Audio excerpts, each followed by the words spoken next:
Hey guys, it's that Indian kid, and my Mac Mini's really been eating dust off the air. But this Christmas, things were kind of different, since Santa got generous and he actually decided to leave a monitor under my pillow. Just kidding, it was my dad. This is the LG 20M37H, costing at Rs 6100, and we will be reviewing it this holiday season. So let's get right into it. Firstly, the display. Well, to get things clear, this monitor is a backlit LED, and they're not the best thing out there, since IPS displays are here. Now, in-plane switching, also known as IPS, allows you to look at your screen from many more angles rather than just viewing it straight up.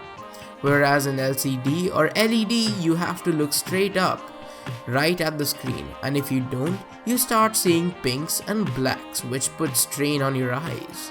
So bottom line, I would always recommend you to get yourself an IPS display instead of a backlit LED or LCD, even though they cost more. They're less strenuous to your eyes and have richer and deeper colors in them. Although this was the only flaw I could find at this price point.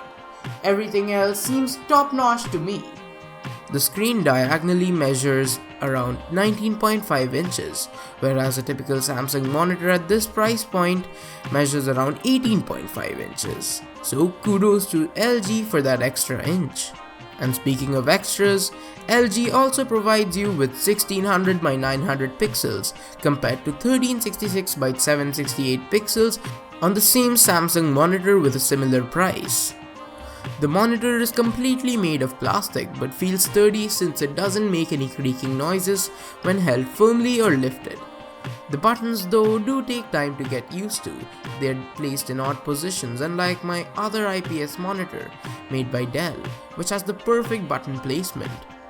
Even though my IPS monitor has some really bad ports placement, which always causes the HDMI to pop off. Thankfully, that's not the case with the LG. You get great ports placement, as you can see in the video, so there's advantages on both the sides. At this price, the LG comes up with features like HDMI, a flicker-free contrast ratio of 5 million:1, and many modes for reading, which really warms up the colors on the screen and makes it less glary. Also, it's very lightweight compared to some other monitors, weighing in at around 2.2 kilograms. In conclusion, I'd say this monitor is definitely a bang for the buck, since it's extremely cheap, but if you can't afford an IPS, do get an IPS, since they're way better than these and they only start from 8K. The difference is night and day, and this monitor is definitely a great piece of tech. I liked it. But I did have issues with the viewing angle since I'm coming from an IPS.